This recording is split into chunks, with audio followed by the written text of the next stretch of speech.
You're listening to Where You Live with Gene and Tony. This is Where You Live with Gene and Tony. We're broadcasting from the Concierge Landscape Studios, and we're brought to you by Extreme Exteriors and American Family Insurance, the Kim Bennett Agency. Time now for a message from the Minnesota Multi-Housing Association. The MHA Minute is brought to you by Pest Control Services. When you need an exterminator, you need someone reliable and effective. Give Greg Keener a call at Pest Control Services, 952-894-9748. Pest Control Services is a proud member of Angie's List and a member of the Minnesota Multi-Housing Association. Pest Control Services, 952-894-9748, and tell Greg that Gene and Tony sent you. Some of the benefits of successful property management. Are you ready? On-time payment of rent, improved resident quality, stabilized income, reduced turnover, controlled expenses, improved financial performance, less property wear and tear, allowance for property improvements, enhanced property value, being proactive, not reactive, better relationships with neighbors, fewer police calls, creating a community, being a great neighbor. These are some of the benefits of good property management. And whether you run a townhome association or you are renting out your condo, duplex, or 100-plus unit building, membership with the Minnesota Multi-Housing Association gives you the tools you need to run your business effectively while minimizing the headaches. Don't be a good landlord, be a great one. Visit www.mmha.com. That's two M's, mmha.com. So, Gene, this story out of New Jersey about a homeowner association member who won her case in appellate court because the association towed her car. The court concluded that the association didn't provide reasonable notice, and also it violated its own bylaws by not first delivering a notice demanding that she comply with the rule. Now, you've taught lots of classes and spoken to lots of boards about developing rules and regulations. Oh, yeah. And when it comes to parking, these are costly mistakes. There you go. Because good point. You're talking about as soon as you pull a car off of a lot in a way to be impounded, a homeowner turning around that same day is going to be paying over $200. Generally, Easily, just to get it back. And now here you have the case where the person was just gone for a couple of days. I think she asked the association for over $441, the cost that she had to pay to get her car out of the impound lot. Yep. Very, very costly. Just as a side note for our listeners who are property managers, one thing I would suggest doing if you're setting up or for a self-managed association too, if you're setting up a relationship with a reliable vendor to tow away vehicles, I think it's good, number one, to ask them and say, hey, can we get a credit with you for every car that gets towed? So after every 10 cars towed, we get one free. And the reason for this is for this very example right here, because every once in a while a mistake is going to be made. And then you say, well, you know what, hey, vendor, we've allowed you to pull over the years 20, 30 cars. We made a mistake here. Give this person their money back. Let's do this for free. That's a really creative idea, Jim. And that doesn't take anything other than asking and for a vendor to say, hey, look, if I get that kind of business out of you, would I be willing to do that? Yes. Number one, you need to do that. That's another reason why you need to go with a good management company, because I think they're going to know those kinds of things. But yes, if a person's going to enact good rules, number one, they've got to be make sure that it is in writing and that is passed out way ahead of time. Sure. I think even before the rule is even enacted. There you go. That's a great idea.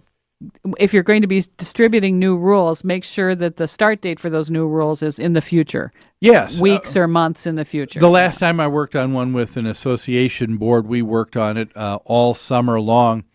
We ended up asking homeowners to participate on a committee meeting for rewriting the rules and regulations. That's a great idea. Get more people involved, get more input from your members. Yep. Once we had that all done and the first draft was done, then it went to the board to see if it met with their approval. After that, the board sent a copy out to everybody in the homeowner association saying, the next 30 days, read this over, give us your comments.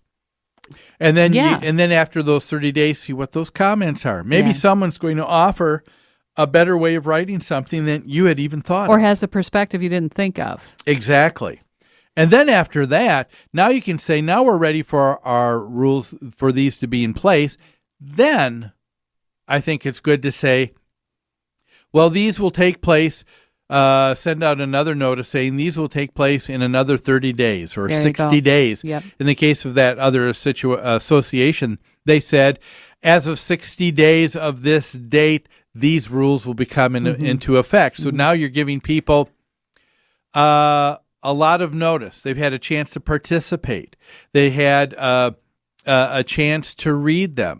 And then they had a chance to know that they're going to start going into effect at a later date. That's the best way to do it, I think. I think everyone would agree that's reasonable notice, that's a reasonable process. Yes. I want to add to that, make sure your rules do not conflict with your governing documents. They don't conflict with your declaration, your bylaws, or your articles of incorporation, because then they're null and void if that should happen. Now, in this story, they said the fact that they didn't give her an opportunity to correct the situation or an adequate opportunity was in violation of their bylaws. Yes, and people need to remember, you're right, that there is that hierarchy. That's right. The bylaws are on a higher order than the rules and regulations. Basically, the rules and regulations are at the bottom of the hierarchy, so they have to comply with everything up the ladder. That's right. And if the bylaws or the declaration said, hey, you're going to give notice before you do any kind of enforcement, then that's something that's what you better darn well do that. I think another thing that would be considered reasonable was if there was a process and a method for someone who's received a violation notice to dispute it with the board. There should be time allowed so that they can come in front of the board and say, I don't think I violated the rule, and this is why. Yeah. They have to have, I think having that opportunity also makes the process very reasonable. Yeah, and again, what we're talking about here are non-emergency type of situations. Sure. If it was no parking because it was covering up access to a water hydrant and there was a fire, guess what?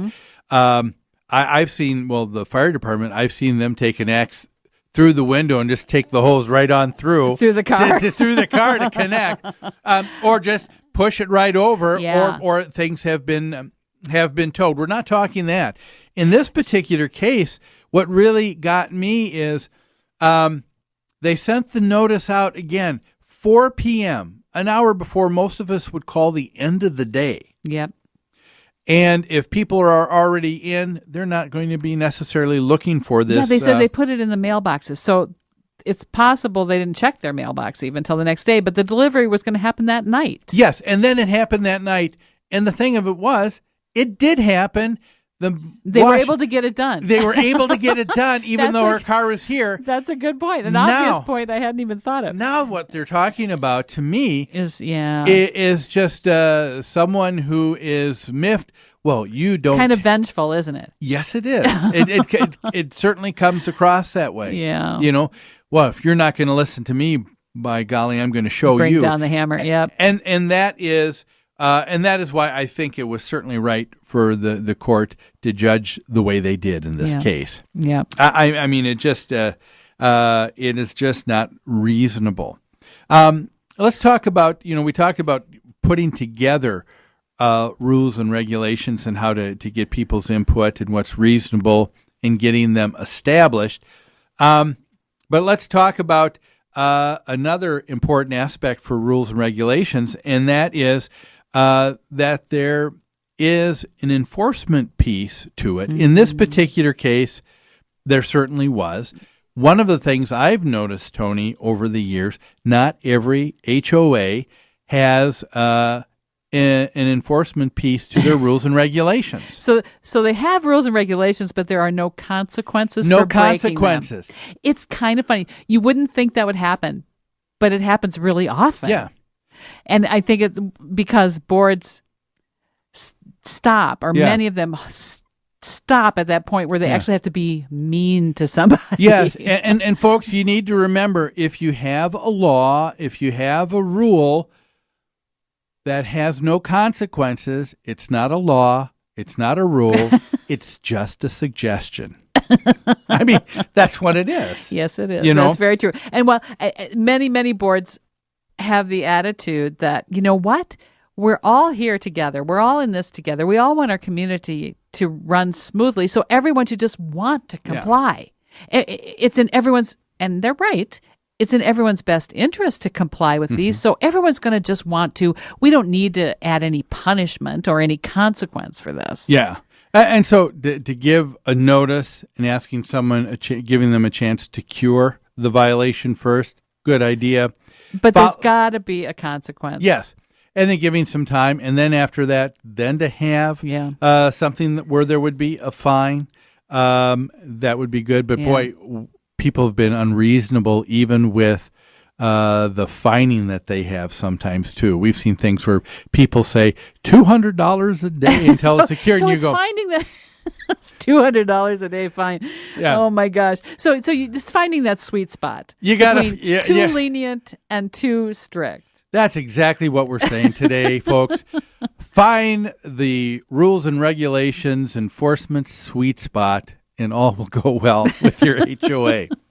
Well, hey, that's all the time we've got for today. Thanks so much for taking some time to join us. Have a great rest of the weekend, and we'll see you right here next Saturday on Where You Live with Gene and Tony.